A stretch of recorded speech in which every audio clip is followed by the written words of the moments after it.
and gentlemen, this is your captain speaking. Please be sure your seat backs and tray tables are in their fully upright and locked position. In the event of a water landing, the person next to you can be used as a flotation device. Please extinguish all smoking materials at this time. Smoking will be permitted when we reach our assigned cruising altitude of 37,000 feet.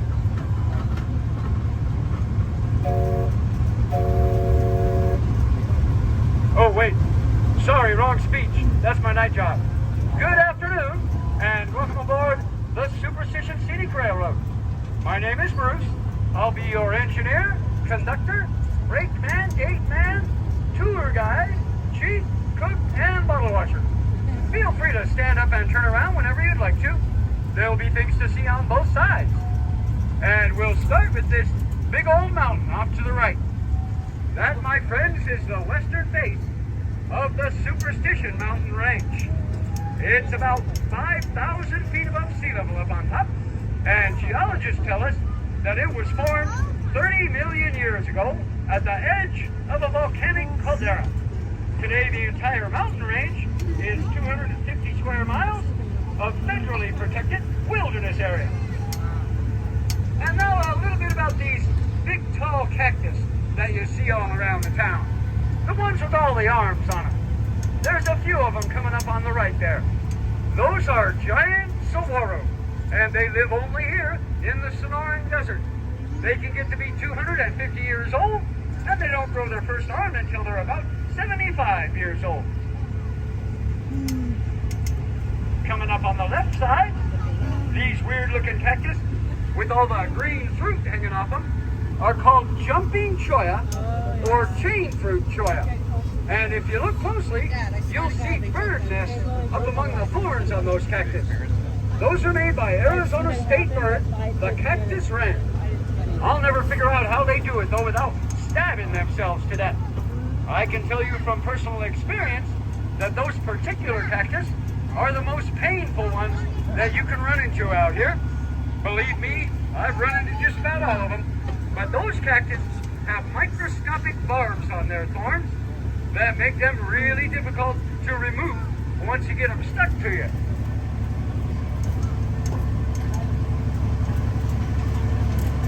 On the right side, here we have a steel head frame from the early 1900s.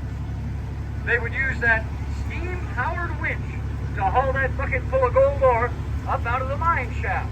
Then they would dump the bucket down that chute to fill up the ore cars. Then they'd haul the ore cars off to a place called the stamp mill, where they would crush the ore and separate the rock from the gold.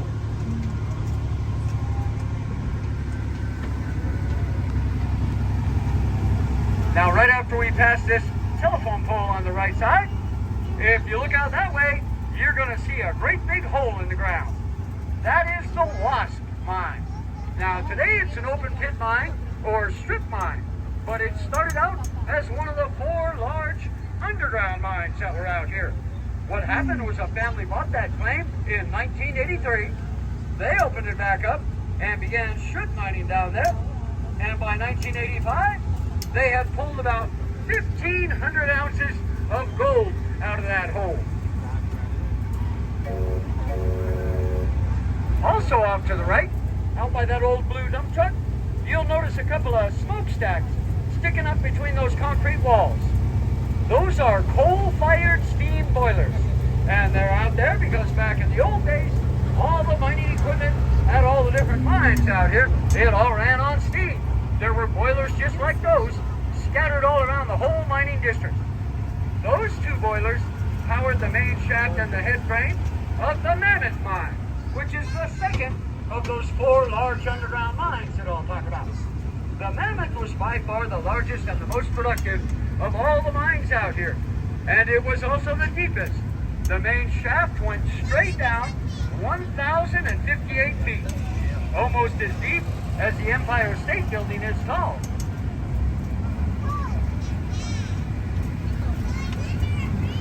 That's where you come out from under the trestle.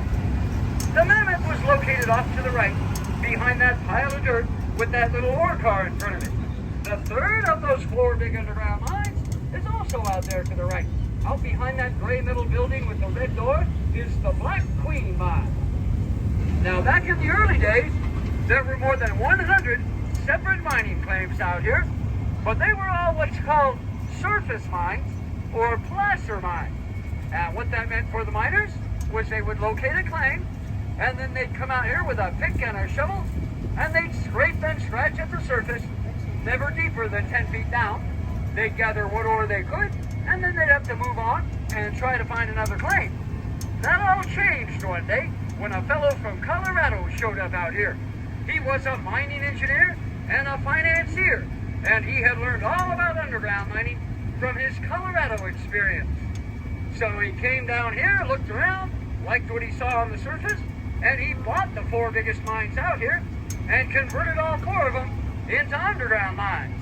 And that's what really started the gold boom here at Goldfield. Underground mining was a lot more efficient and productive and a whole lot more profitable than surface mining. Now, the 4th one of those big underground mines was called the Bulldog Mine. And it was located out ahead of the train, beyond those power lines, at the left end of those hills out there, where that great big boulder is sticking up. That's about where the Bulldog Mine was. And they say that that boulder used to look like the head of a bulldog. You can almost still make out the ears on it.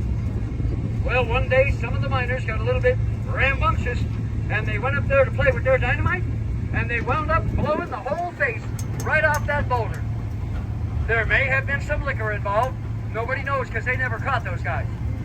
Now, if you look over to the left, you'll get a lovely view of the town with the Superstition Mountains in the background.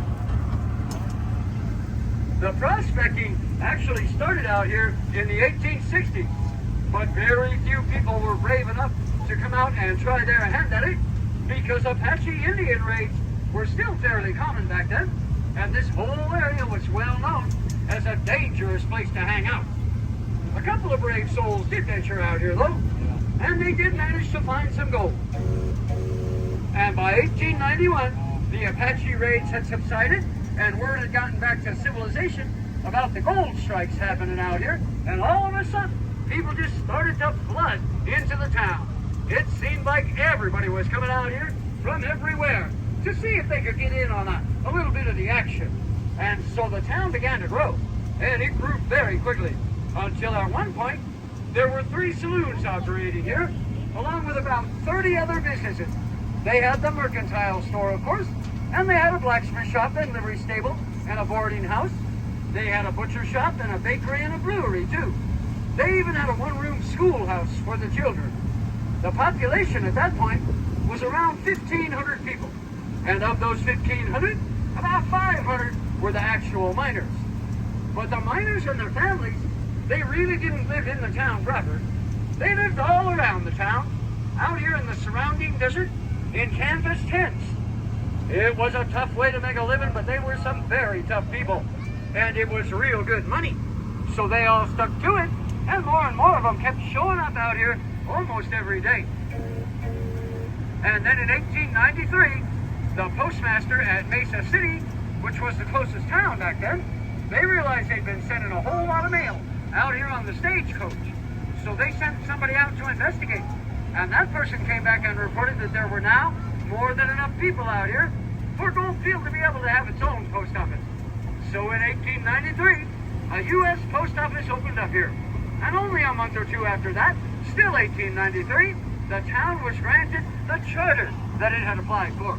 And that charter meant that we were now officially recognized as an incorporated city out here in the old Arizona Territory. Keep in mind that this is almost 20 years before Arizona became a state in 1912. Well, things went along really great for a few years. It seemed like everybody out here was making a ton of money.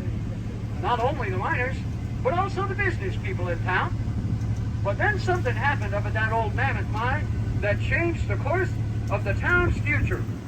The miners, being miners, well, they were drilling and blasting and blasting some more. They were trying to extend their tunnel a little farther out along the ore body and make the main shaft of the mine a little bit deeper. when one day they inadvertently drilled and blasted their way straight into the side of a huge subterranean aquifer, an underground lake, if you will. Well, that water poured into the mine like a mighty river, and it filled the mine almost up to the surface. Miraculously, nobody drowned that day. I suspect that nobody was working down on the 1,000-foot level when this occurred, because all the miners were able to scramble up to the surface and escape. However, things looked really bad for the Mammoth Mine. They tried and tried to pump all that water back out, but no matter what they did or how many pumps they used, the water just kept coming in faster than they could get rid of it. And eventually they had to decide that there was just nothing more they could do for the mine, and really the only option that remained was simply to shut it down and walk away from it. So the Mammoth Mine was abandoned. But our intrepid friend from Colorado, he wasn't done yet. He still had his 3 other mines. So he pulled his people off the Mammoth, and he sent them out to his other mines and put them to work there to see if they could expand and improve those operations. And that worked out fine for a time. But eventually, one by one, all 3 of those remaining underground mines ran into that same underground aquifer, and one by one, they all flooded and also had to shut down.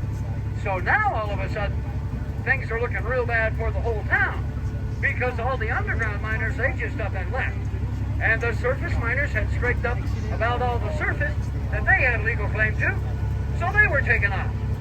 And that meant that the business people in town no longer had anybody to buy their wares or do any kind of business with, so they started closing their shop and packing up and moving out, and before you know it, there was almost nobody left out here. And one day, the folks at the post office, they must have looked out the front door and said, "Hey, there's nobody left out here. There's maybe a dozen people in town. There's hardly any mail going in or out anymore. We really can't afford to be running a post office like this. We're going to have to close." And so in 1898, only 5 years after it had opened at the peak of the boom, Goldfield Post Office shut down, and Goldfield officially became a ghost town. Well, we're just about back at the station now. So I want to thank you folks for riding along with us today.